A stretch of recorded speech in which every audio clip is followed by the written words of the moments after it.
This reading is based on yet another manufacture of stone in the 19th century. This one in particular, named Béton Coignet. It was mentioned in a previous episode as a competitor to the American artificial stone, even saying some unsavory things about it. This particular mixture has its roots in France from a civil engineer named Francois Coignet in 1856. It does not rely on pressure, but is a slurry or a mixture akin to modern concrete mixes. This is a longer episode, and yet it does not include the entire document. So, as always, it will be linked in the description and encourage you to check it out for yourself. Some very intriguing points and information in this one. Thank you for listening in, and I hope you enjoy this addition to the increasingly profound industry of artificial stone in our recent past. Let's begin.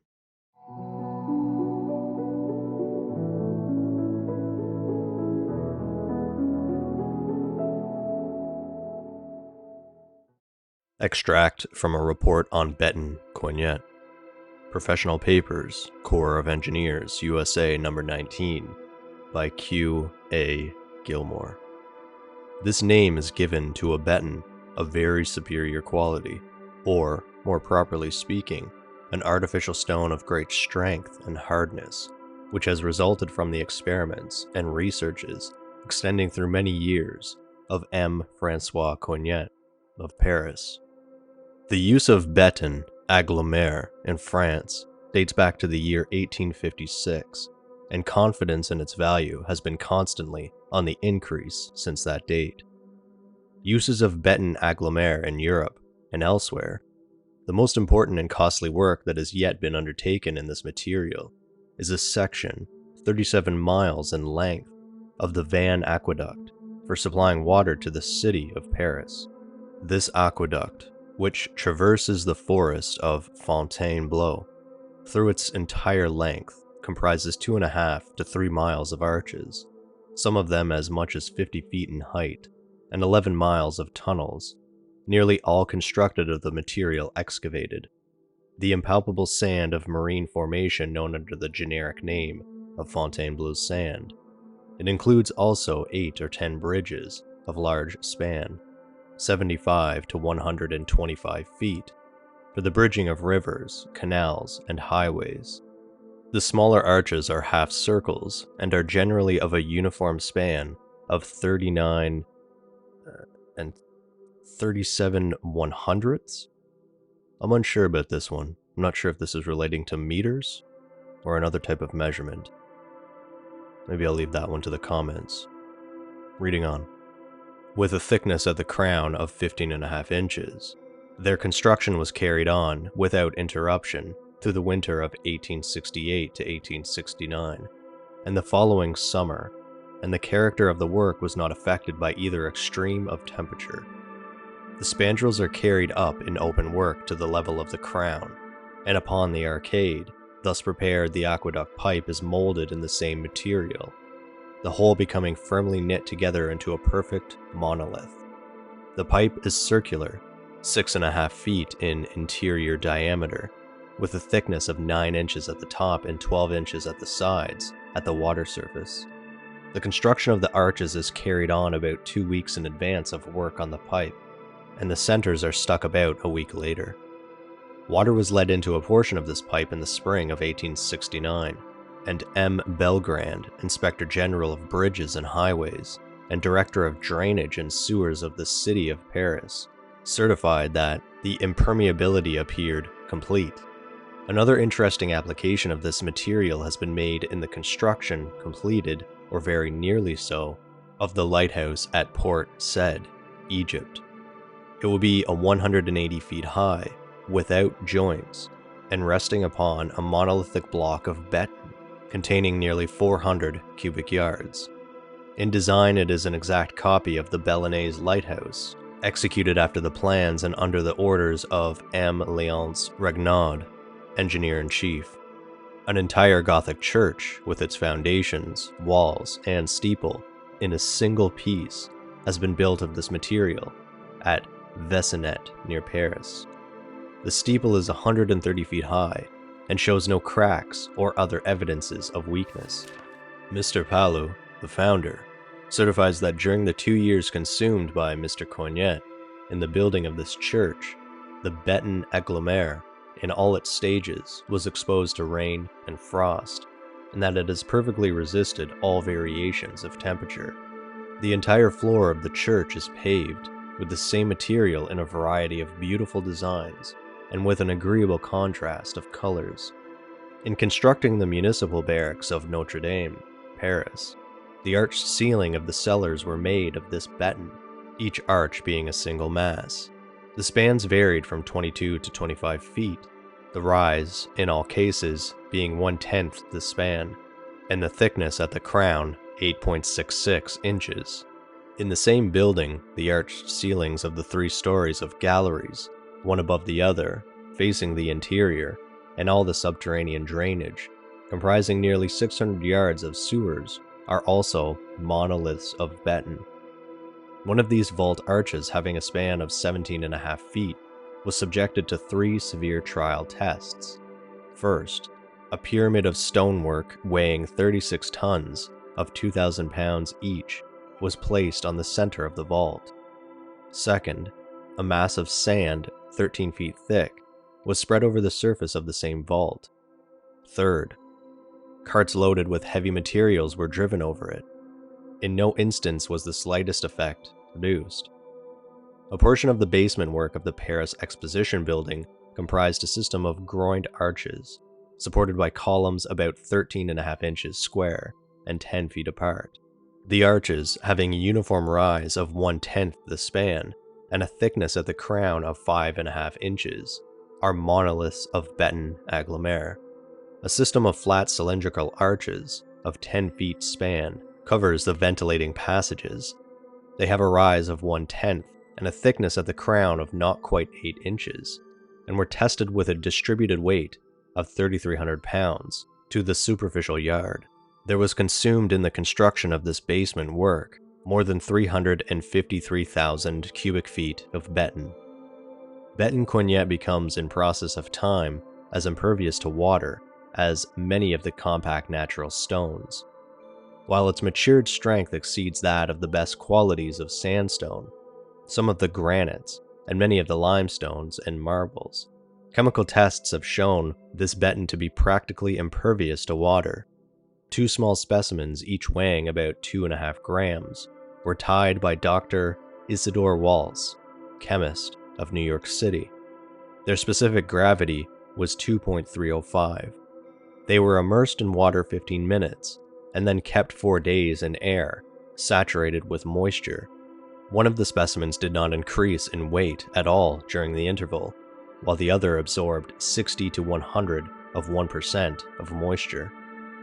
This material, therefore, possesses all the characteristic properties of durability, being dense, hard, strong, and homogeneous, and there would appear to be no reason for supposing that it may not, with entire safety, be applied to outdoor constructions, even in the most northerly portions of the United States. It is injured by freezing before it has time to set. Important work should not, therefore, be executed during the winter in cold climates. The effect of freezing on newly made beton is to detach a thin scale from the exposed surface, producing a rough and unsightly appearance, but the injury does not extend into the mass of the material unless the frost be very intense. In monolithic constructions, the plank coffer affords sufficient protection to the face surfaces of the work against moderate frost, and, when the temperature range is generally not much lower than the freezing point during the day, work may be safely carried on, if care be taken to cover over the new material at night. After it has once set and has had a few hours to harden, neither severe frost nor alternate freezing and thawing has any perceptible effect upon it, and, under any and all circumstances, it is much less liable to injury from these causes, and requires fewer precautions for its protection against them than common hydraulic concrete. Monolithic constructions in Beton Coignet may advantageously be carried on whenever it is not too cold to lay first-class brick masonry. In Paris and vicinity, operations are not generally suspended during the winter, unless the cold be unusually severe for that climate. Pieces of statuary and other specimens ornamented with delicate tracery have been exposed for 5 consecutive winters to the weather in New York City without undergoing the slightest perceptible change. Over 31 miles of the Paris sewers had been laid in this material prior to June 1869 at a saving of 20% on their lowest estimated cost in any other kind of masonry. Several large city houses, some for places of residence and others for business purposes, have been constructed, and many others in contemplation. In these, the entire masonry, comprising both the exterior and the partition walls, the chimneys with flues, cellar arches, cistern, etc., is a single monolith of Beton agglomer. In one house having a cellar below the street level and 6 full stories, surmounted with a mansard roof above, the thickness of the exterior wall was established as follows: cellar 19.7 inches, first story 15.7 inches, second story 13.8 inches, third story 12.8 inches, fourth story 11.8 inches, fifth story 10.8 inches, sixth story 9.8 inches. The cellars of such houses are usually divided into 2 large compartments by a wall parallel to the street, and these are covered by a flat arch of beton, the usual proportions of which are a rise of 1/10 the span, a thickness at the crown of 5 1/4 to 5 1/2 inches, and a thickness at the springing line of 8 1/2 to 9 inches. Spaces not exceeding 13 or 14 feet in width may be spanned by flat platforms from 10 to 12 inches thick, and, similarly, the pavements of sidewalks may be in one continuous piece of beton, with street vaults below. An interesting application of this material in the construction of a hollow sustaining wall may be made at the cemetery of Passy, in supporting a bank of earth 29 1/2 feet in height. In that wall, the volume of the hollows is equal to 53% of the aggregate volume of beton. The hollows were filled with dry earth. The jetties at the entrance of the Suez Canal are built of Béton Coignet. The construction is not monolithic, the beton having been formed into blocks, weighing about 20 tons each on land, where they were allowed to harden for 2 or 3 months before they were used. The jetties are 26 yards wide at the base and 6 yards wide at the summit, and are 12 yards in height. About 16,000 blocks have thus far been used in their construction, and but little remains to be done toward their completion. All the works above referred to, except those at Port Said, were visited by the writer in the month of February 1870, and these statements are based upon close observation and personal knowledge. Many other interesting applications of this material were examined, of which it is not deemed necessary to make any special mention, except that in combined stability, strength, beauty, and cheapness, they far surpass the best results that could have been achieved by the use of any other materials, whether stone, brick, or wood. Carefully laid on a roof surface over arches, it is claimed that the usual bituminous covering may be dispensed with in the numerous and varied applications which have been made of it in France. It has received the most emphatic commendations from the government engineers and architects. Monolithic buildings in beton, with arched ceilings in all the rooms, are practically fireproof. Foundations, generally, both in and out of water, for the piers, arches, and roof surfaces of casements, for parade and breast height walls, etc., for warehouses, churches, and large buildings of every description, for foundations, quay walls, lighthouses, jetties, and piers, for abutments and massive walls of all kinds, for sidewalks, platforms, and flagging, and for many other minor purposes. Beton agglomer possesses not only great comparative cheapness, but all the essential merits of brick and stone with respect to strength, hardness, and durability, while for many purposes such as cellars and cellar floors, cisterns, reservoirs, tanks, and fountains, arches, vaulted ceilings and vaults, tunnels, aqueducts, sewer and water pipes, an ornamental work of every description within the province of the architect or engineer. It possesses advantages peculiar to itself and not equally shared by other materials. Extracts from a report made by François Coignet to the civil engineer of Paris, March 19, 1869. Gentlemen, you have already on several occasions received with favor the communications which I have made to you in reference to the uses and applications of the agglomerate invented by me. I shall dwell no longer upon this point, the mode of preparation, which today is perfectly demonstrated. I shall not refer to the works already accomplished, and to which I have called your attention in my preceding communications, such as the sawmill of Mr. Hengulot, the church of Vessonet, the sustaining wall of the Boulevard de l'Empereur, and the works of the Exposition, and the 25 to 30 miles of sewers in the city of Paris. I only desire to call your attention to the new uses to which it has been applied within 2 years. In the first place, I will mention the 8 or 10 large buildings which we have constructed in Paris. They are 5 and 6 stories high, are built exclusively of agglomerate from top to bottom, and it has proved practical to reduce the thickness of the walls to a remarkable extent. The facades of these buildings are ornamented, and through several of them were built in mid-winter. Their resistance to frost is absolute, even in those roofs of which are terraced in this material. Its use, then, for the construction of houses is an accomplished fact, and in the perfection attained our hopes have been more than realized. I would further bring to your notice its application to a purpose which, though more limited, is not without its importance. That is, to the construction of foundations, vaults, and the underground portions of buildings of any size. In regard to this, there can be no two opinions, and the most eminent engineers and architects who have examined the foundations that we have constructed are unanimous in their praise.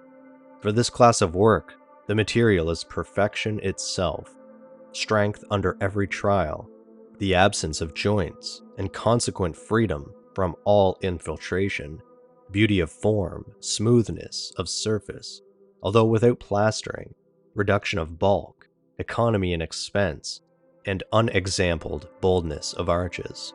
All these qualities are here found combined.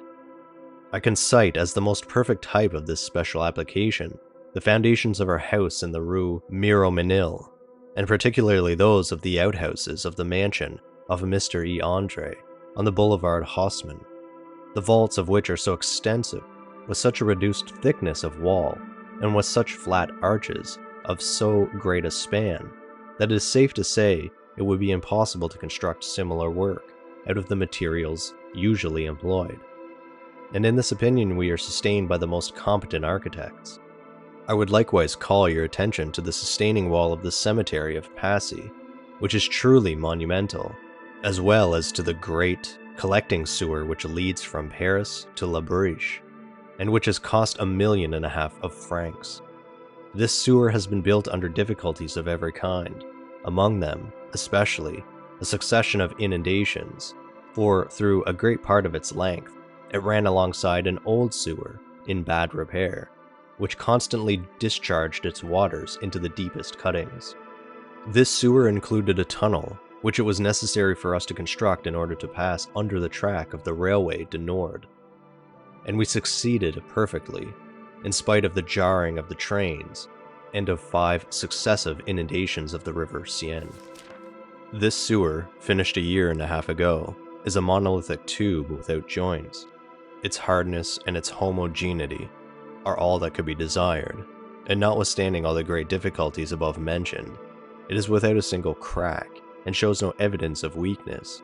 But of all the works which we have undertaken, the most important is, beyond dispute, the construction of the aqueduct of Vannes, from the river Yonne to the borders of Ascon at Chevans, about 37 miles in length, which is to cost 8 million of francs. This aqueduct, which traverses the forest of Fontainebleau through its whole length, comprises 2½ to 3 miles of arches, some of them as much as 50 feet in height, and 11 miles of tunnels, nearly all constructed of the material excavated. The impalpable sand of marine formation, known under the generic name of Fontainebleau sand.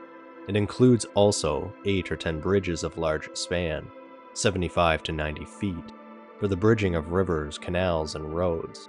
This work was commenced about the middle of the year 1868, and is to be completed in 3 years. Already in 8 months, 1/3 of the work is finished. Several miles of arches are built.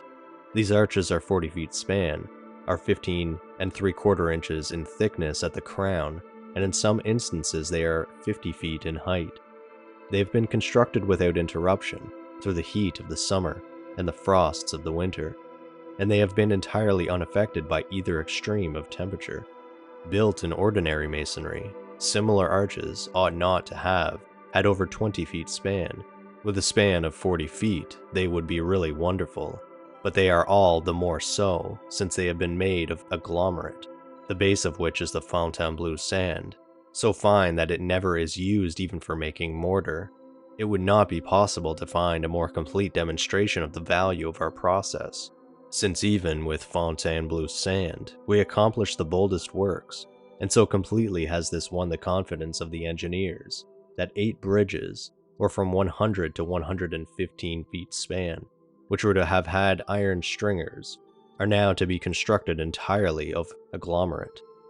This fact, more than anything I could say, bears testimony to the value of this material. It is also with agglomerate, having for its base impalpable sand, that we are building the underground portions of the aqueduct, which pass through enormous masses of fine sand and demand constant precautions to avoid caving. We have been compelled to adopt an entire system of sheathing and of centers, especially adapted to the work.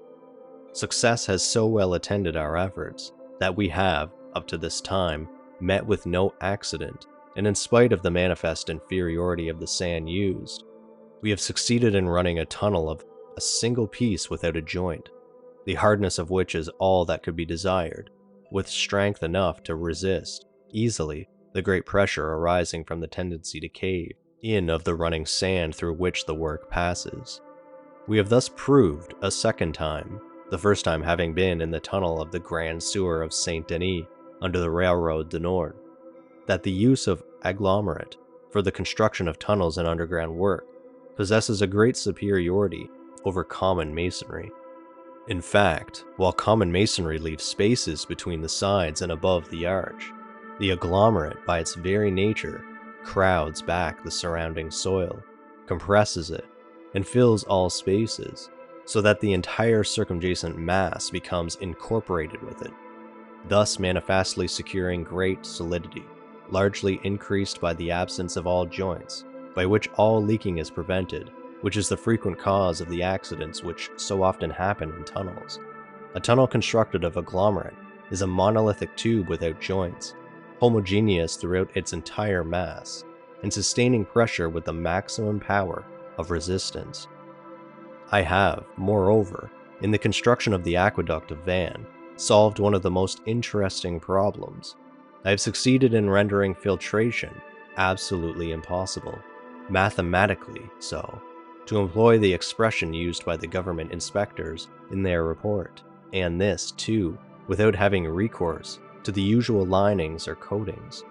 These linings, you know, often have a thickness of several inches, and are then quite expensive, but their chief defect, especially when applied to agglomerate, is a tendency to detach themselves from the masonry on account of the inequality of expansion, and to crack when the cement used is not of the first quality. The success has been complete and absolute. Subjected to trial, the loss of water was nothing. This method, stopping all filtration, is of great advantage in the construction of basins, cisterns, and reservoirs made with agglomerate, works which, in general, it is so difficult to build without a tendency to leak, and upon which the action of the weather is so frequently injurious. As a proof of the confidence today given to agglomerate, I will instance the hollow blocks which we have constructed for the dock at Bordeaux, and also the sewers of Odessa, which have been constructed by this process. Above all, I will call your attention to the construction of the lighthouse at Port Said, which has just been entrusted to us. This lighthouse will be 180 feet high. It will be entirely built of agglomerate, made from the desert sand, analogous to that of Fontainebleau, and it will rest upon a monolithic block of agglomerate of nearly 400 cubic yards dimensions. It is almost an exact copy of the Belinese lighthouse, executed after the plans and under the orders of Mr. Léonce Renaud, engineer-in-chief.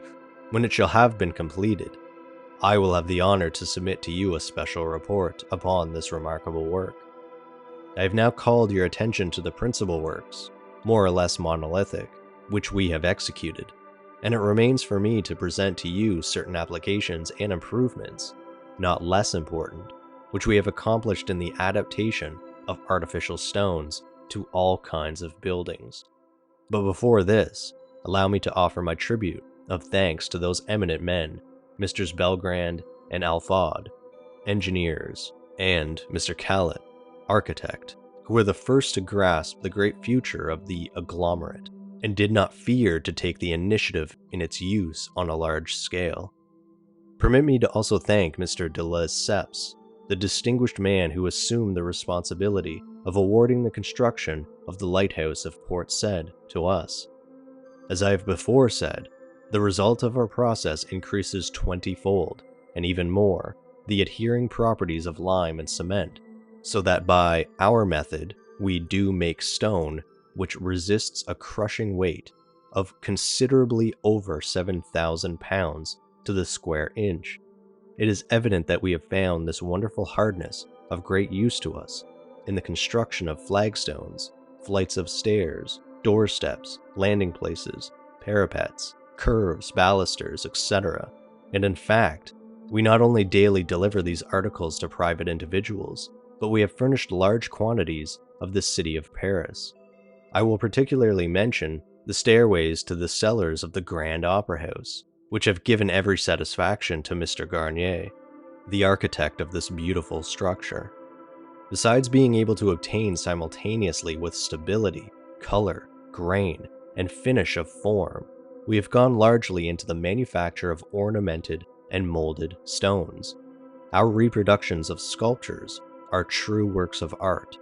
Ornamented stones for buildings, doors, windows, balconies, cornices, and balustrades, by universal consent, have been brought to perfection.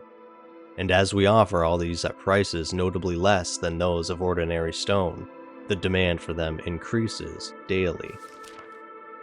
Here we have a few sections on the application of beton. Warehouses, churches, granaries, cellars, foundations.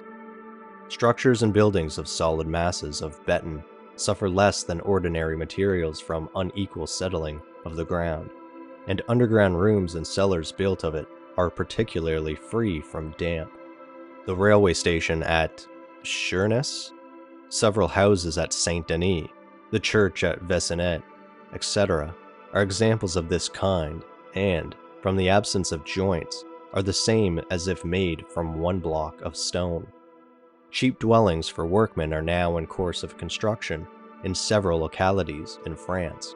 A small house of Béton Coignet was exhibited at the Champ de Mars, with specimens of arches, piers, slabs, statues, fountains, etc., finely molded and well made by Mr. Coignet. Arches and vaults. Various experiments have been made, with good results, to test the strength of the beton for arches, and it is now much used for that purpose. In the structures of the Northern Railway at Paris, in the new prison of the Madelonnettes, and in the new barracks of Notre Dame. In the latter, an arched vault was built of 18 feet span, 1.5 feet versed sine, 8.5 inches thick at the crown, with surface of 14 square yards, on which experimental weights of 47 tons were placed, for a fortnight, without damage. Beton was after used for all these similar arched vaults in the building, giving a surface of 3,588 square yards. An experimental arch on the Quai de Ville has a span of 55.5 feet, versed sine 4 feet, thickness of crown 14 inches, with good results. At Aubervilliers, The machinery of considerable sawmill is placed on an arch of 33 feet span, versed sign 6.5 feet.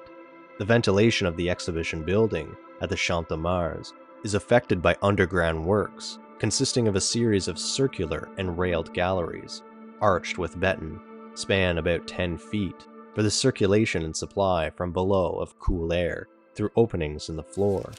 The outer gallery is 33 feet in width and 1,443 yards in length. The groined arches of beton are supported on 2 rows of beton pillars, 864 in number, carrying a roof, the upper surface of which forms a floor of 15,873 square yards of surface. The quantity of beton consumed in these galleries was 353,166 cubic feet. Walls. The embankment on which runs the Avenue de l'Empereur at the Troncadero for a quarter of a mile is supported by a wall of beton about 40 feet high. The outer side is strengthened by pilasters. The inner side consists of a series of arches at right angles to the wall, built one upon the other and extending into the embankment, forming a bearing for the mass of earth and diminishing its lateral pressure against the wall. The walls and arches are a solid mass of beton. The steeple of the church of Vassonet is constructed of beton, 130 feet high, and shows no sign of weakness. Floors, terraces, roofs. If the area does not exceed 13 or 16 feet in width, a slab of beton 10 or 12 inches thick will be strong enough to sustain itself. If the area be greater, double T-joints of iron should cross the space for ceilings, floors, etc., and the slabs of beton may be made thicker or thinner, depending on the distance of the joists one from another, the flanges of which from the holding of the slabs. Joists being thus placed, and a temporary scaffolding or floor of boards erected underneath, the beton is dumped upon it and packed. The edges hold upon the flanges, the beton hardens, the scaffolding is removed, and the ceiling remains firm. If the upper side should serve for a floor also, the beton should be laid thicker and carried over the joists, so as to form a smooth surface above them. Flagging sidewalks. Beton, being impervious to water, and without joints, no moisture is absorbed beneath. If the ground be properly drained, therefore no heaving or disturbing results from frosts in the ground. Flagging and floors of beton for courts, stables, cellars, coach houses, schools, railway stations, warehouses, etc. are much used. Foundations for machinery. Foundations for machinery of beton are usually cheaper and as good as masonry of stone. For engines, a cubic yard of beton corresponds to a horsepower, and a 30 horsepower should have 30 cubic yards of foundation. Foundations of beton for water wheels and turbines may be seen at Saint-Maur. For steam engines, at the percussion cap factory at Paris, the tobacco factory at Châteauroux, the glass works at Saint-Gobain, etc. At Auxerre, a steam engine of 400 horsepower which works admirably rests on a block of beton 7 yards in thickness, and at the Exposition of 1867, a great portion of the machinery was placed on beton foundations, laid in winter and worked well. Sewers, aqueducts, water pipes. 25 miles of main sewers in Paris have been made of beton, and its use for this purpose is rapidly increasing. Water pipes of beton are made at half the expense of iron, and they cost little for repairs. The whole of the underground drainage of 40 acres, roofed by the Palace of the Exhibition, was through Béton Coignet pipes of 12 to 16 inches tube, discharging into sewers of beton.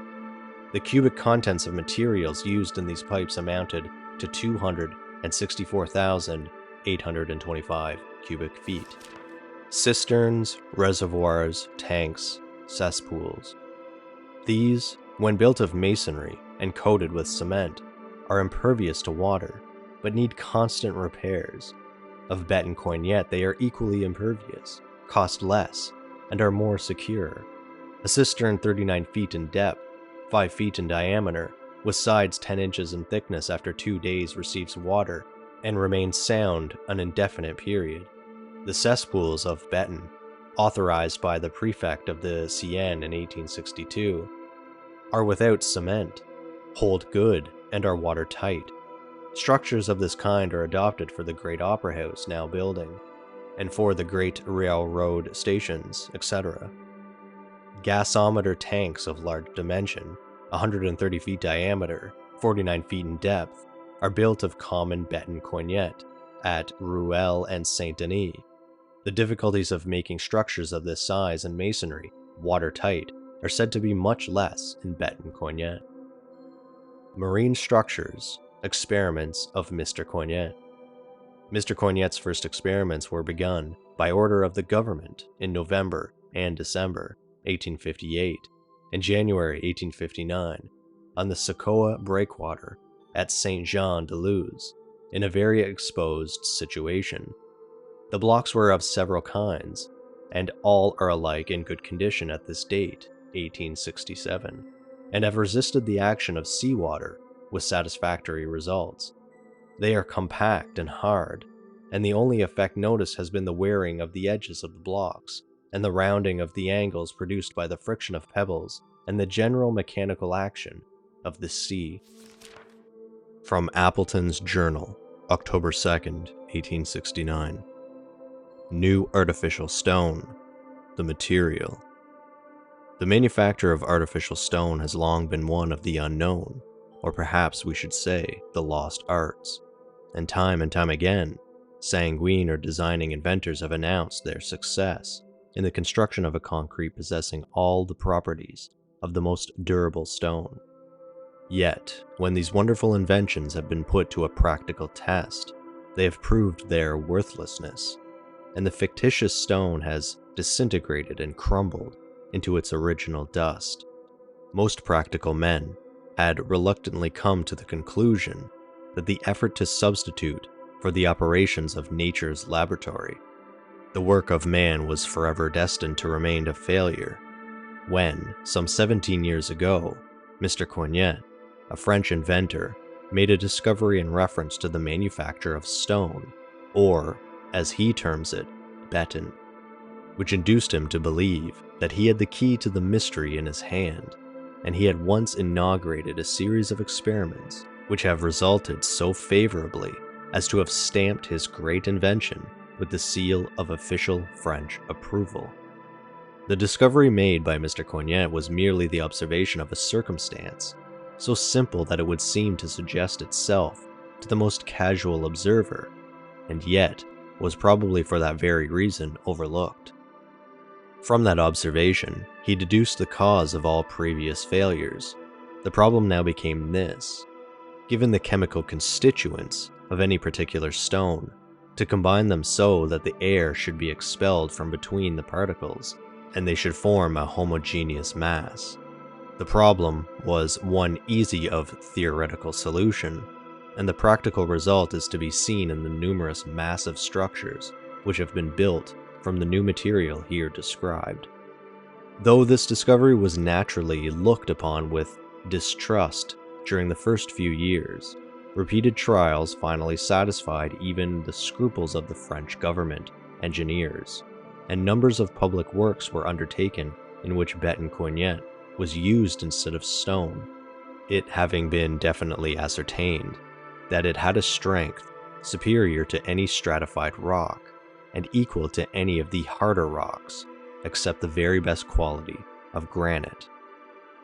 The Grand Aqueduct, from the river Yonne to Paris, is to be 38 miles long, and when completed will be a single stone for the whole distance. It is, like our own Croton Aqueduct, carried under hills and across deep valleys and running streams. Our illustration represents a section of a viaduct, with a portion of one of the broad flights of steps which are provided at necessary points.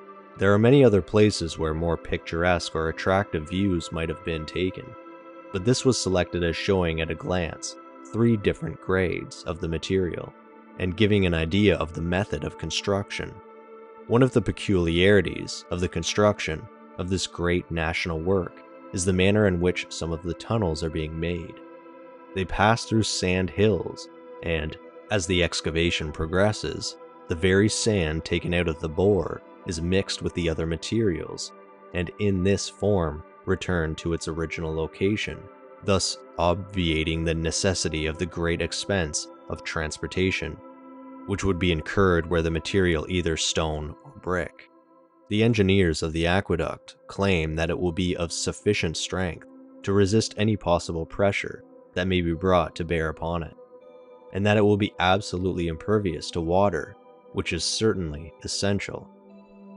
The bridge, which forms another subject of illustration, is one of many which are now being erected in various portions of France, for government roads, for railroads, and for corporations, and gives another instance of the wonderful strength of the material, as well as its adaptability to the most varied uses.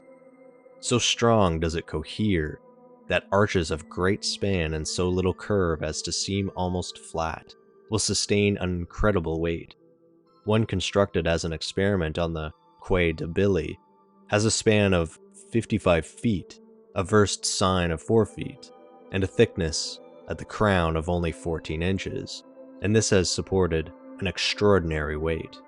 One of the most striking examples of the use to which this artificial stone has been put is that of the church at Vesonet, erected in 1863, and which, from foundation to the apex of the cross surmounting the spire at the height of 130 feet, is, from the absence of any joints, practically and literally one solid stone, including roof, floors, belfry lattice, steps, and ornaments.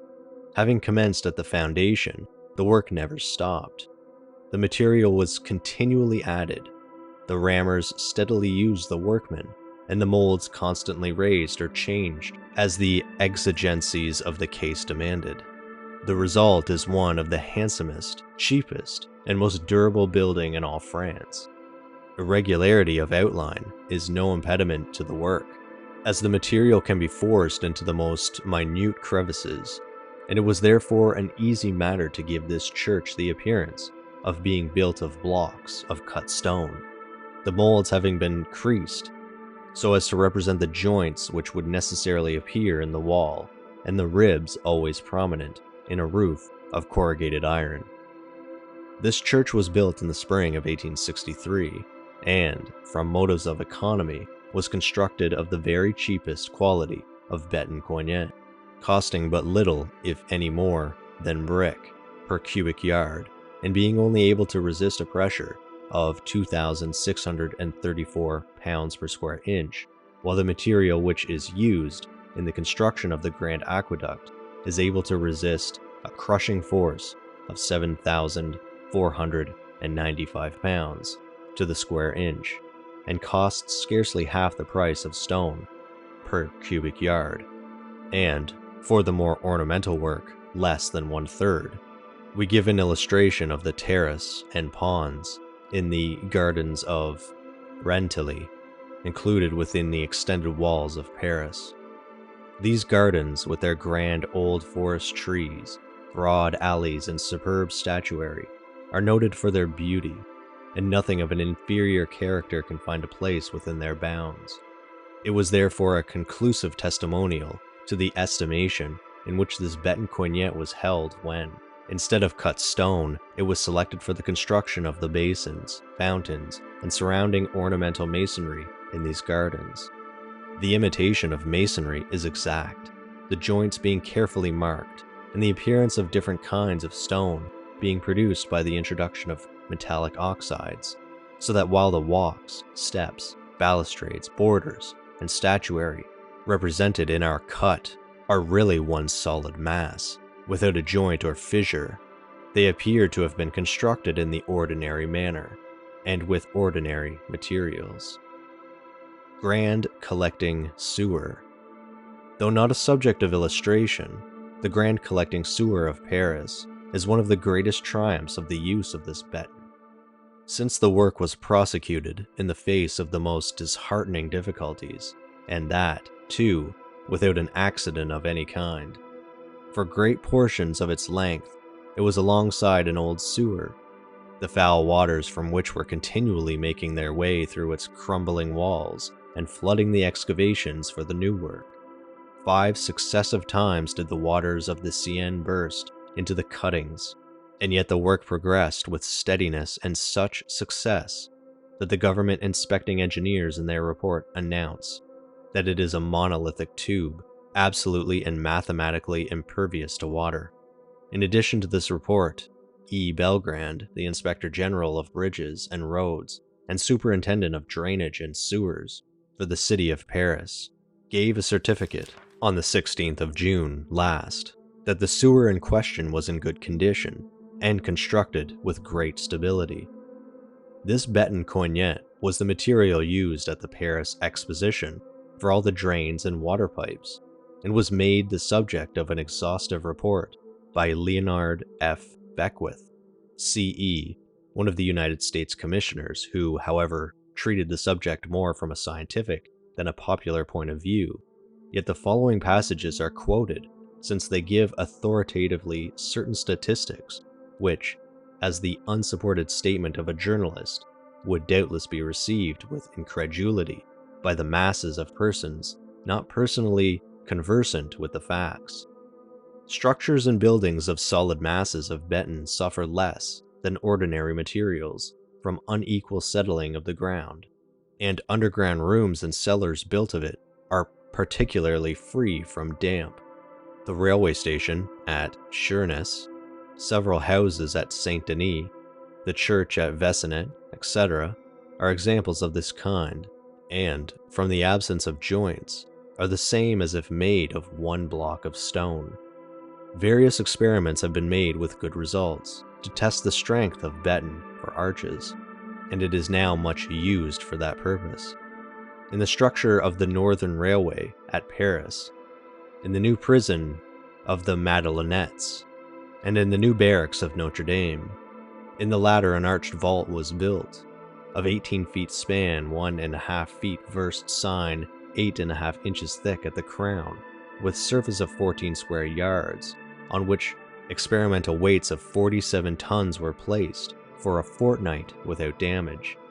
Beton was afterward used for all similar arched vaults in the building, giving a surface of 3,588 square yards. At Aubervilliers, the machinery of a considerable sawmill is placed on an arch of 33 feet span, versed sign 6.5 feet. The ventilation of the exhibition building at the Champ de Mars is effected by underground works, consisting of a series of circular and radial galleries, arched with beton, span about 10 feet for the circulation and supply, from below, of cool air through the openings in the floor. The outer gallery is 33 feet in width and 1,443 yards in length. The groined arches of beton are supported on 2 rows of beton pillars, 864 in number, carrying a roof, the upper surface of which forms floor of 15,873 square yards. The embankment on which runs the Avenue de l'Empereur at the Trocadero for a quarter of a mile is supported by a wall of beton about 40 feet high. The outer side is strengthened by pilasters. The inner side consists of arches at right angles to the wall, built one upon the other, and extending into the embankment, forming a bearing for the mass of earth, and diminishing its lateral pressure against the wall. The walls and arches are a solid mass of beton. These must conclude our quotations from the report, from which, however, we learn the following facts. In building floors, terraces, or roofs, if the area does not exceed from 13 to 16 feet in width, a slab of beton 10 or 12 inches thick will sustain itself, while, if the area should be greater, double T-joints of iron should cross the space to act as supports. For flagging, nothing equals this material, since, as it is impervious to water and has no joints, no moisture can be absorbed beneath if the ground be properly drained, and consequently no fractures or upheavals by frost need be apprehended. We further learn from the report that beton, as foundations for machinery, is as good as and cheaper than stone, that 25 miles of the sewers of Paris are now built of it, for the reason that their construction of beton requires less time. The economy of masonry is reckoned at 30%, and the saving on the whole work at 20%. That a cistern 39 feet in depth, 5 feet in diameter, with sides of 10 inches in thickness, after 2 days receives water and remains sound an indefinite period. Not only upon land can this material be used instead of stone, but also for submarine structures, even those requiring the greatest solidity. And, as a most striking instance of this, we quote the following from the description of the jetties at the entrance to the Suez Canal, given by Mr. E. Heppel Hall in his article upon the Suez Canal, published as a supplement to Appleton's Journal of the 31st of July. These jetties are constructed of what appear to me immense blocks of stone. They are not stone, however, but sand dredged up from the bottom of the canal, mixed with hydraulic lime, and then put into wooden cases or molds and allowed to dry. The lime is quarried a few miles down the canal. They are ground and thence transported to the works. 8 mills are kept constantly grinding on this novel, unique, and really interesting process. After sufficient time has been allowed to form and harden them, the wooden casings are removed, and the sun's rays, which in this latitude are intensely hot, complete the process of making the block. 2 or 3 months suffice to harden them. They weigh 20 tons each, and cost about 1,000 francs apiece. When sufficiently dry and ready for use, they are lifted up by a traveling steam crane onto trucks, passed to a tramway, and then pushed by a locomotive down to where the lighters are moored to receive them. They now take a short sea voyage. After being transferred from the truck by another traveling crane, they are deposited in an inclined position in rows of 3 on another lighter, whence they are taken out to the position they are destined to occupy on the jetty, and there sunk. The rate of progress has been from 30 to 40 blocks daily. Over 15,000 have been already submerged, and but little remains to be done to complete these magnificent piers. The dimensions of these piers, or jetties, are 26 yards at the base, 6 yards at the summit, and 12 yards in height. The immense lighthouse now in process of erection at the same place is constructing of the same material.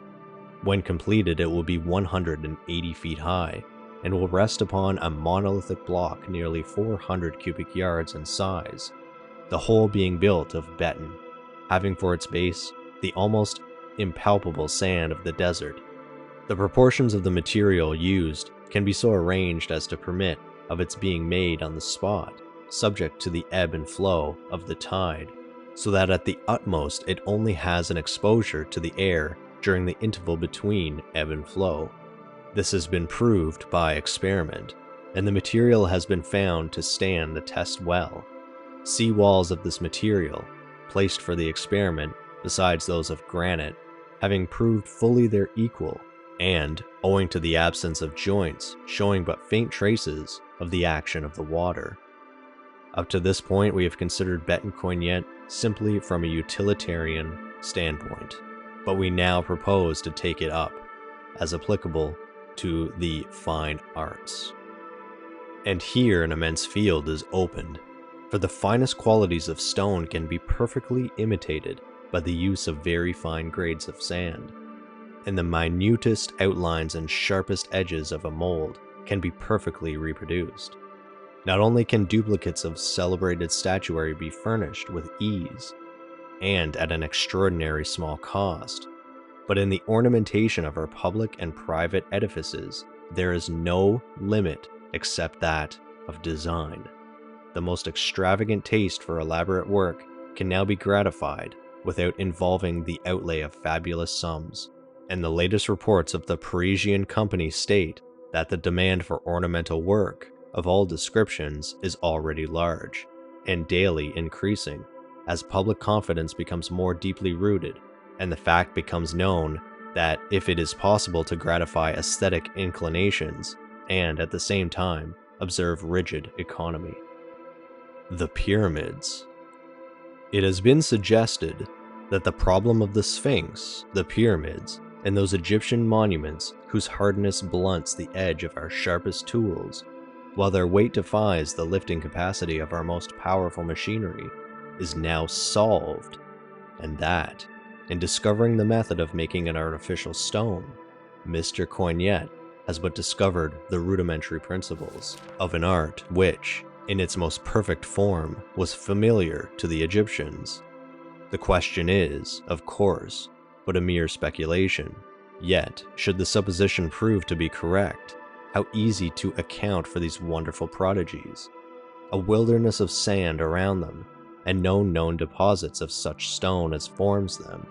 What more natural supposition than that the material is but a high grade of the very artificial stone which is now being used at the Isthmus of Suez.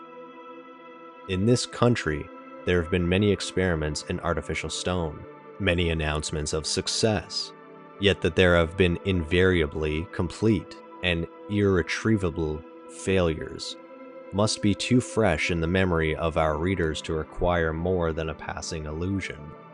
American capitalists, profiting by these failures, have been slow to purchase this French invention, but its success having been so triumphant in Europe, and on the strength of the report to which reference has been made, the invention has been patented in the United States, and the right purchased by some capitalists of this city, who have made arrangements for its manufacture on a large scale. The cost of the plainest work is far less than that of stone, while the moment that a comparison is made between curved and ornamental work in the two materials, the difference becomes absolutely startling. We have for years felt in this city the want of some durable material for piers, wharfs, and docks, and if the manufacture of the agglomerate proves as successful in this country as in France, we have at last the means of attaining the desired end, and the moldering, broken, dangerous ruins which deface the magnificent waterfront of this city can be replaced by enduring and ornamental structures at but small expense, as compared to what natural stone would be. In fact, there is, even here, where stone is comparatively plenty, scarcely a limit to the uses to which this beton can be put with great profit, while in those sections of the United States where stone is only to be procured at great expense and from distant quarries, it must be invaluable. Newspaper extracts from the Brooklyn Eagle. Having reported, about a year and a half ago, the beginning of the manufacture of artificial building stone in Brooklyn, the Eagle has now to note the progress of this rapidly increasing branch of industry. At the time in question, the New York and Long Island Coignet Stone Company started the first establishment of the kind on this side of the Atlantic, at the corner of Hamilton Avenue and Smith Street. The whole establishment, including yards, sheds, and other structures, covered an entire area of 16 city lots, and was capable of producing only sufficient finished stone for the front of an ordinary building daily. Since its inauguration, the company has quietly continued operations at its old works, producing large quantities of stone in the shape of building materials, tiles, statuary, and general ornamental work, both for local use and for shipment to other places. Soon after beginning active operations, a rapidly increasing demand for the new material engendered the necessity for a large new factory, and accordingly one was begun on 3rd Avenue, between 3rd and 6th Streets. The premises being located on either side of the 4th Street basin, but which extends to Gowanus Canal. The total area of ground acquired by the company at this point is 5 acres, intersected, as stated, by the basin, but connected by a substantial swinging bridge. The factory building is of mammoth dimensions, covering a full acre of ground, and being 32 feet in height. The building, now completed and occupied, contains machinery and material for manufacturing purposes. Among the machinery is a passive hydrostatic testing press, by which a crushing pressure of 120,000 pounds can be applied. The New York works are capable of turning out fronts for 10 ordinary houses per day, besides a large quantity of fine ornamental work, and will give constant employment to an average number of 100 workmen. Adjoining the new works, at the corner of 3rd Avenue and 3rd Street, an elegant and substantial building of artificial stone, 25 by 40 feet, and 2 stories in height, designed to be used for the offices of the company, is now in course of erection. The process of manufacturing this kind of artificial stone, which is 50% cheaper than natural stone when cut, was for centuries among the lost arts, but was finally discovered in 1856 by Mr. Coignet, a distinguished Parisian savant, from whom it received the name of Coignet agglomerate. During a half-century prior to this discovery, practically scientific persons had been vainly seeking this lost art, expending large sums of money in futile experiments. Mr. Coignet having perfected his process, the subject was taken by the French government, which, after a series of official examinations, tests, and experiments, pronounced the agglomerate, or Béton Coignet, as it is commonly termed in France, equal in appearance, strength, and durability to the natural stone, and invulnerable to the effect of heat, dampness, or frost. By the Coignet patent, the constituent elements of the stone to be imitated are first ground down and mixed by machinery, and the mixture, when in a plastic state, is easily molded. The molds, after being gradually filled by a scientific process, which entirely excludes the air, are immediately removed, and the stone, which is ready for transportation in a few days, continues to increase in weight and density thereafter. At their manufactory, the company exhibits specimens which have undergone 10 years, constant exposure in summer and winter, and which still remain perfect in form, and harder than the natural stone. The agglomerate withstanding an average crushing pressure of over 4 tons to the square inch, which is about the average strength of natural granite, and 3 times that of brown or sandstone. There are also at the works many fine specimens of statuary, traceries, and tiling of every shape and color. Its use in Europe has been very extensive, and among some of the principal works of this kind of masonry across the ocean may be mentioned about 40 miles of the famous sewers of Paris, the immense collecting sewer of which city was built by Mr. Coignet during 5 successive inundations of the Seine, but completed in perfect order, without joint or crack. Sewers in Odessa, Russia, have withstood the test of years. Docks at Bordeaux, pavement at Lyons, the foundations and galleries at the Paris Exposition Building, the government cavalry stable floors, the grooves of which remain perfect after years of service, the barracks of Notre Dame, the embankment of the Avenue de l'Empereur, the great railroad bridge near Lyons and Marseille, the structures of the Northern Railway, the masonry of the gardens of Rentilly, and numerous other public works and private residences. The aqueduct, Lavant, which is considered as one of the most difficult but successful engineering undertakings of modern times, is also of this material. This aqueduct, which conveys water a distance of 38 miles to Paris, is built upon the shifting desert sands of Fontainebleau, and consists of a series of immense arches of Coignet stone. All of these arches are 50 feet high and 15 3/4 inches thick at the crown, 10 being 90 feet span, and 8 of 150 feet span. Upon these rests the aqueduct, 6½ feet inside diameter, and with walls only 8½ inches in thickness. 11 miles of the aqueduct are tunneled through quicksands, and the entire work of construction was carried on during both hot and cold weather. The blocks of the Suez Canal and the lighthouse at its entrance are of the same material, the latter being 180 feet high, and resting upon a solid block containing 400 cubic yards of the agglomerate. At Versailles there is also of Coignet stone, a large church, including the doors and even a fine latticework of its windows. In Brooklyn and vicinity the agglomerate seems to be rapidly gaining favor, there now being no less than 47 buildings, mostly of imitation brown and sandstone, finished and in course of erection in this city, as follows. 30 buildings for use as stores and offices, 4 stories in height, at the junction of Flatbush and Atlantic Avenues.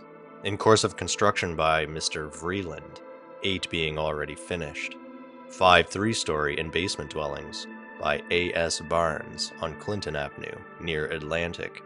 5 3-story and basement dwellings by Mr. McCord in the same section.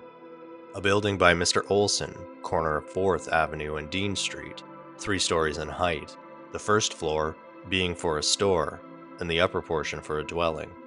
The office of the Coignet Company, corner of 3rd Avenue and 3rd Street, as above described. Cleftridge span between the lake and the refectory and Prospect Park is also of Coignet stone. This structure, over which passes the road of Breeze Hill, is of a most elaborate style of architecture, of various colors of stone, the arch, which is also flagged with the agglomerate, being of 20 feet span and 88 feet in length. Stone is also in process of construction of the large fountain in the Grand Plaza, the arches, columns, and traceries of the great Roman Catholic Cathedral, corner of 5th Avenue and 50th Street, New York, were also manufactured by this company, and 14 teams are now daily engaged in transporting them from the works to the cathedral. The windows and traceries of a church built at Staten Island by Mr. D. Appleton, the publisher, are also of this substance. The plaza of the Woodsburg Pavilion at Rockaway contains 14,000 square feet of the agglomerate, which has also been extensively used in the construction of public buildings on Ward's Island. The national government has had this article under examination and consideration for several years, and it was made the subject of a special and very complete report by Messrs. L. C. Beckwith, civil engineer, and Dr. T. A. P. Bernard of Columbia College, who were the United States commissioners to the Paris Exposition. With a view to ascertaining its adaptability for government works, General Gilmore was sent to Europe to officially investigate the matter.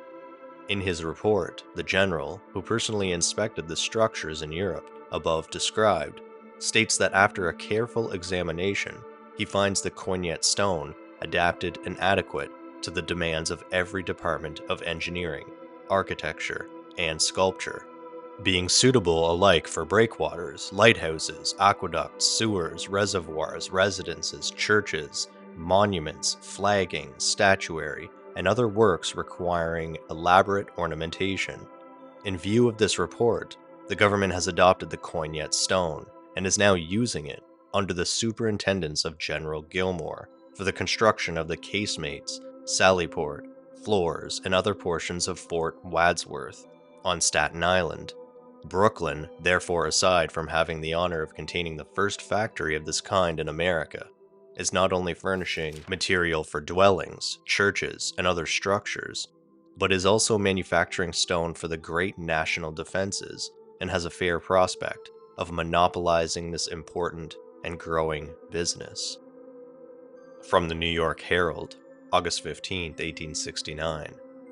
In an extensive and able article published in the New York Herald of Sunday, August 15, 1869, on the subject of sewerage, drainage, and roadway, the writer speaks as follows of Béton Coignet, or the Coignet agglomerate.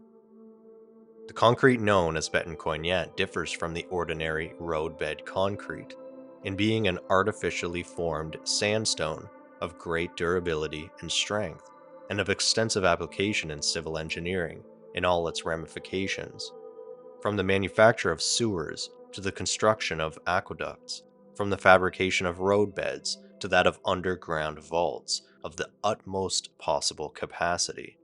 The best Béton endures a crushing strength of 4.5 times that of the best brick, 50% more than limestone, 50% more than sandstone, and about 40% less than that of the strongest granite, to 35% more than that of inferior qualities, its durability being about the same as that of the best quality of sandstone.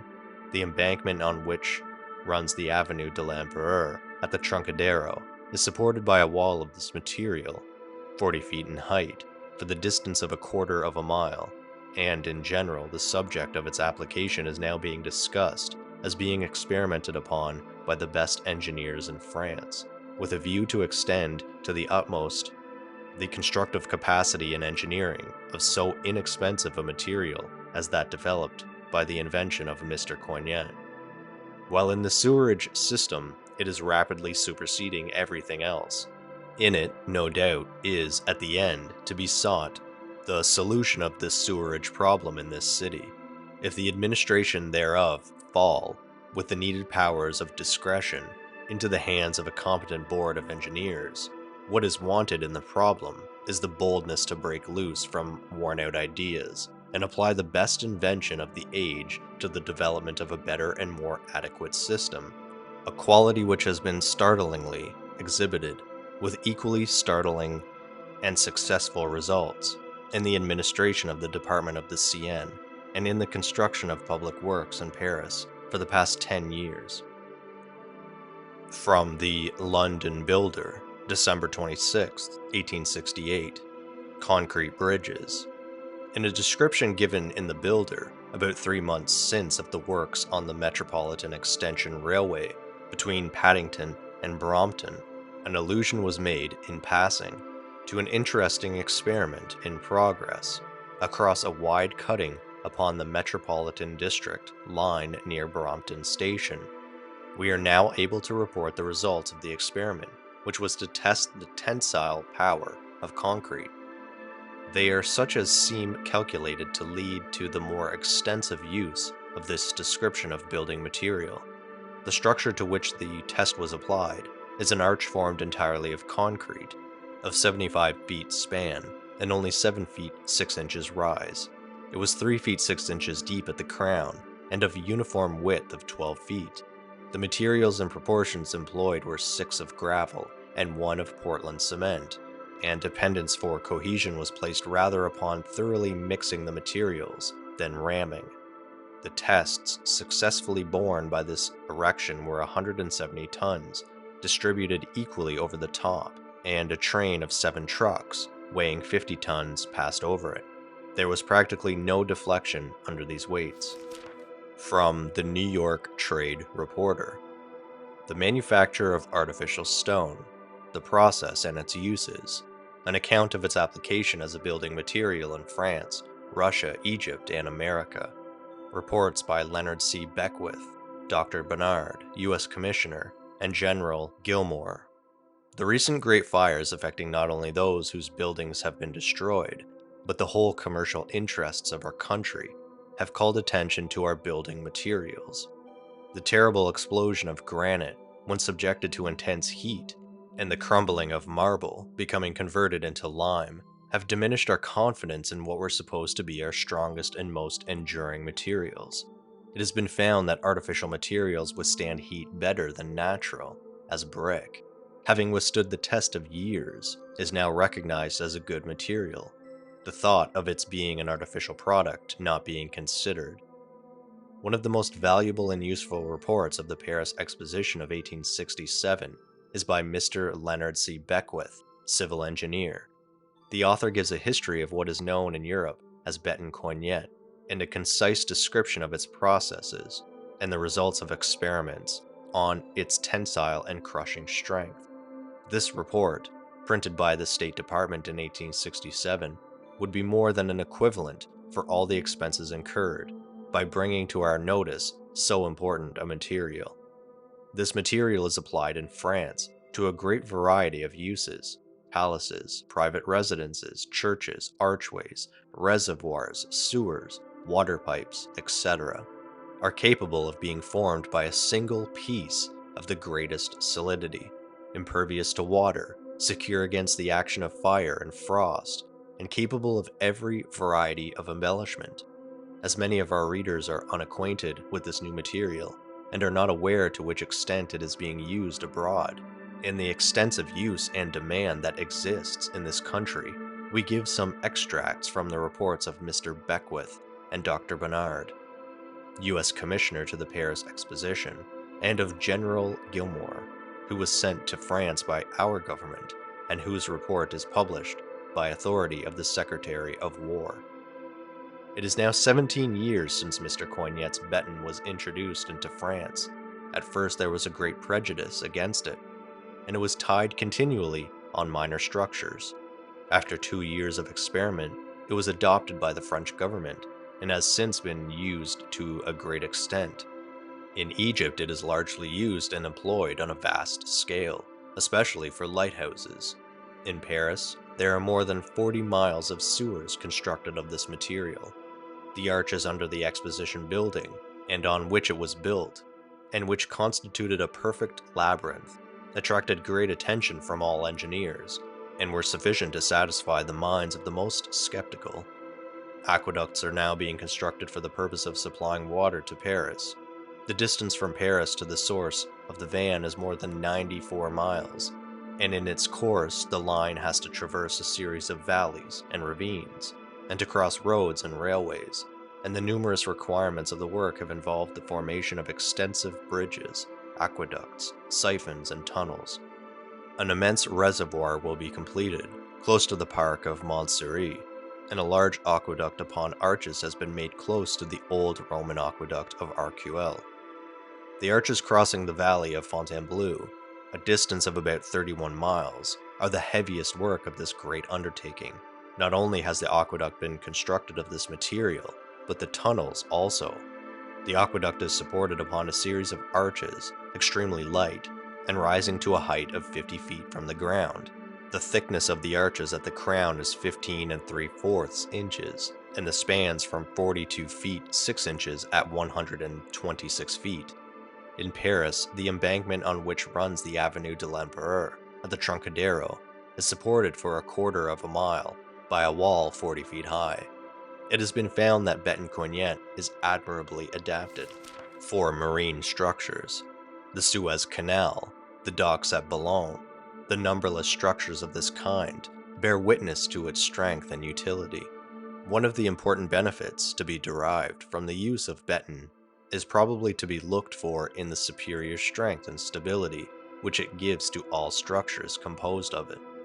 The usual method employed in natural stone, or brick and mortar, by a want of combination between two entirely dissimilar materials, with a great number of bonds and joints, prevents a perfect union of the various surfaces at the point of junction, and the result, of course, is unequal settling and cracking of the walls. Water, also, washing away the mortar, leaves the separate blocks insecure. Walls of Béton Coignet are not liable to such accidents, the whole being one solid, homogeneous block. Dr. Bernard, in his report as U.S. Commissioner, speaks of the utility of the Paris Exposition in being able to bring this new material for the first time before the world. The following are extracts from a report by General Gilmore. This agglomerate possesses all the characteristics of durability as exhibited in natural stones, being close-grained, hard, and homogeneous, differing in these respects from all other kinds of artificial stone which have been introduced into popular notice. The soft and porous stones give way under climatic influence, in consequence of the alternations of heat and cold causing disintegration on the surface, which becomes serious in cold climates, where the stones are exposed to the water and subjected to thawing and freezing. The proportions of the ingredients and the peculiar method of manipulation render the agglomerate exceedingly compact. Careful chemical tests have shown Béton Coignet to be practically impervious to water. 2 small specimens weighing 2.5 grams were tried by Dr. Waltz, a New York analytical chemist. They were immersed in water 15 minutes, and then kept 4 days in an atmosphere saturated with moisture. One of the specimens did not increase in weight during the interval, and the other absorbed 16 to 100 of 1%, or 16 to 10,000 of its own weight. Béton Coignet will undoubtedly withstand the effect of frost or extreme northern climates, as well as natural brown stones, limestones, or granites of equal density. Its peculiar character adapts it to the demands of every department of engineering, architecture, and sculpture, from the boldest edifices to the most delicate works of art. It has been employed in Europe, and may be applied with equal advantage in this country for warehouses, private residences, docks, aqueducts, and sewers, for reservoirs, basins, cisterns, drains, and water pipes, and for work requiring elaborate ornamentation. It is the best artificial stone that has been brought into use, and there is no doubt that it possesses all the properties requisite for withstanding the alternations of heat and cold. This material, like brick, which is also an artificial stone, is capable of bearing a greater heat than natural stone, and its adaptation for use in large masses, as the structure may be made much lighter with equal strength, as has been demonstrated by most extensive experiments in Paris, renders it, for many purposes, superior to natural stone. The following table, taken from the report of Mr. Beckwith, shows the comparative strength of this material and of other substances employed for the same purpose. A cubic foot of Béton Coignet weighs about 146 pounds. Stone much stronger than the specimens referred to in the above table is now being made by the Coignet process, many samples having sustained a pressure of 12,000 pounds, or 6 tons to the square inch. Since the above reports were made, a large factory has been built in Brooklyn at the corner of 3rd Avenue and 3rd Street, which is now in working order and employs a force of about 50 men. The company have also an elegant office, which is being erected as a specimen of their work. This company own the patent rights for this manufacture for the cities of New York and Brooklyn, and are doing work for both cities. Passers up Broadway have noticed that its intersection with 5th Avenue, the beautiful pavement laid around the Worth Monument. This is made of the material which we have described, and was laid this fall. The company are now building the new receiving tomb at the Cemetery of the Evergreens, which will be a massive monolith, capable of holding 500 bodies in its capacious catacombs. From Van Nostrand's Eclectic Magazine, April 1873. Building Stones. We find in the columns of an Eastern daily, Boston Advertiser, an account of some recent experiments on the artificial building stones now prominently before the public. Although no test that can readily be applied can be satisfactorily substituted for the weathering to which the building materials of our cities are subjected, such tests as are described by the writer yield results of undoubted value. We quote, "Effort has been made to test fairly the artificial stones now prominently before the public, and to compare them with the natural stones in general use. The result, in his mind, has been a full conviction that artificial stone will, ere long, be extensively used, and to a considerable extent, take the place of natural stone. The artificial stones examined have been the American building block, made by the Middlesex Stone Brick Company, the Freer Stone, made by the Massachusetts Freer Artificial Stone Company, the Union Sorel Stone, made by the Union Stone Company, and the Coignet Stone, made by the New York and Long Island Coignet Stone Company.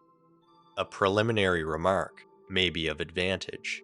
Many object to artificial stones because it is artificial. A sufficient answer is that very many of the most valuable materials of industry are artificial. For example, they are composed of native elements brought into new relations and forms by the labor of man, guided by knowledge, which is the result of accident or study. Among these are iron, in the forms in which it is ordinarily used, steel, glass, brick, leather, vulcanized India rubber, etc., a list which might be indefinitely extended. Why, then, may not man, having the lime, alumina, and silica, and other elements which enter in the composition of so many of the best natural stones, combine them in accordance with the laws of chemical affinity, and make a stone which shall have all the valuable qualities of a natural stone? This question has peculiar force when we think of that old artificial stone of Rome, which remains to this day as hard as flint, while the natural stones of which it formed the mortar bond have in many instances been disintegrated and decayed. The points as to which a comparison is desirable are: strength. Most of the stones of either class, as well as hard bricks, have sufficient strength for any probable need. Buildings of brick have fallen, owing to the poor quality of the brick, or of the mortar. The crushing strength of weak red brick is from 500 to 800 pounds to the square inch of surface. That of the best quality is about 4,400 pounds. Buildings of so-called artificial stone have also, in some instances, fallen. The case of the Howard University, built of the American building block, is well known. Samples taken from the fallen wall had a crushing strength of only 173 pounds for samples 4 months old, to 443 pounds for those 12 months old, much less than that of soft brick, while the strength of the Union Sorel stone and of the Coignet stone, both of them artificial, is from 5,000 to 10,000 pounds to the square inch, that of the best marble being 8,950 pounds, and of Quincy granite 15,300 pounds, and of brownstone from 3,000 to 5,500 pounds. Permanency.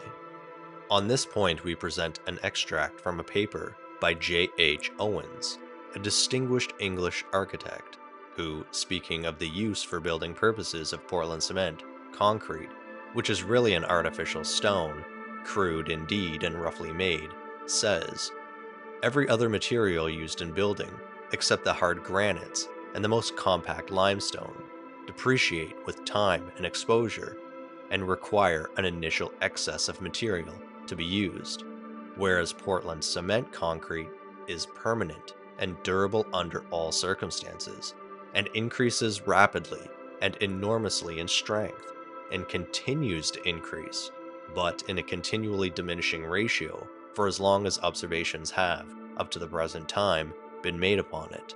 The Coignet stone, which, like the Portland cement concrete, is a hydrosilicate of lime and alumina, but far superior in the density of homogeneousness of its structure, resulting from the vastly superior conditions and methods of its manufacture. Possesses the same characteristic, specimens more than a year old having shown, under hydrostatic pressure, a crushing strength of over 12,000 pounds. Resistance of frost. This depends very much on the structure of the stone.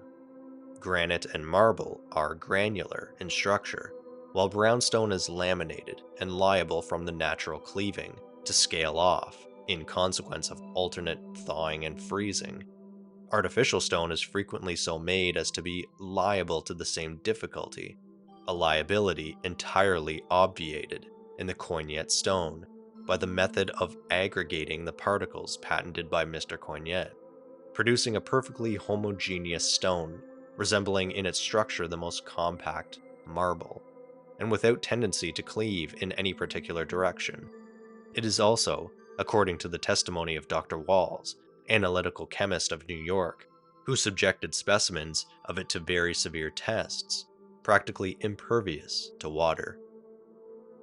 Resistance to high degrees of heat, and adaptation to the construction of fireproof buildings.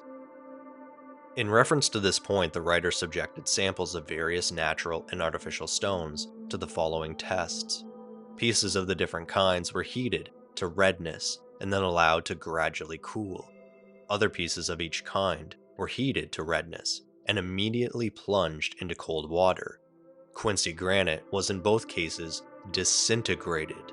White marble was much weakened in the first test, so as to be easily broken by the fingers. In the second, it was rendered quite friable. Soapstone was, in either case, affected but very slightly, if at all. Brownstone, good specimens from Portland, in both cases was disintegrated quite as much as the granite. Brownstone from Seneca, the most compact brownstone ever examined by the writer, in both tests appeared to be uninjured. Nova Scotia freestone was somewhat weakened, but endured both tests better than the other natural stones, except soapstone and Seneca brownstone. Of the artificial stones, the American building block, samples from a block made by the Middlesex Stone Brick Company and more than 2 years old, was in both tests even more completely disintegrated than the granite. Freer stone, made in Worcester and about 18 months old, was affected rather more than the marble, becoming very brittle. The Union, or Sorel stone, 2 years old, was in the first test disintegrated as much as the granite.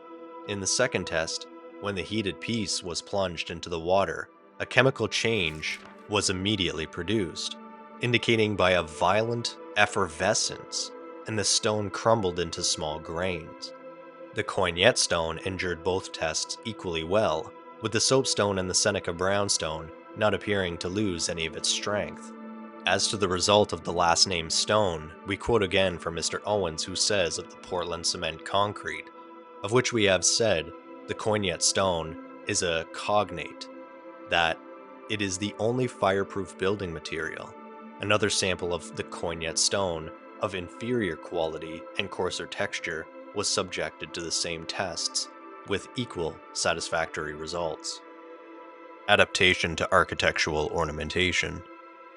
In this respect, artificial stone has greatly the advantage of natural stone, as all forms of ornament, from the boldest to the most delicate, the plainest and the most elaborate, can be rendered an artificial stone at a much less price, the ratio of comparative cheapness increasing with the degree of ornamentation. The Coignet stone is the result of experiments conducted through several years by Mr. F. Coignet, the civil engineer of Paris, who perfected and patented his process in 1856.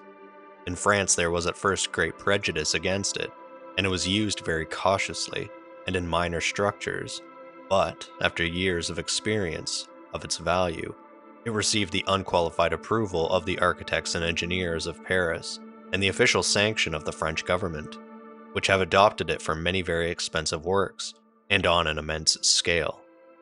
General Q.A. Gilmore of the United States Engineers was sent to France to examine officially the structures of the Coignet stone and to ascertain its adaptability to government works. In his report, made to the War Department and published by its authority, he says, "Many interesting applications of this material were examined, of which it is not necessary to make any special mention, except that in combined stability, strength, beauty, and cheapness, they far surpass the best results that could have been achieved by the use of any other materials, whether stone, brick, or wood. For warehouses, churches, and large buildings of every description, for foundations, abutments, and massive walls of all kinds, for side malls, platforms, and flagging, and for many other minor purposes, Coignet stone possesses not only great comparative cheapness, but all the essential merits of brick and stone, with respect to strength, hardness, and durability, while for many purposes, with the province of the architect and engineer, it possesses advantages peculiar to itself, and not equally shared by other materials. This process has been in use for about 3 years in this country, the New York and Long Island Coignet Stone Company having a large capital, extensive buildings and yards, and ample machinery and other facilities, are doing a very large and profitable business in New York City and Brooklyn.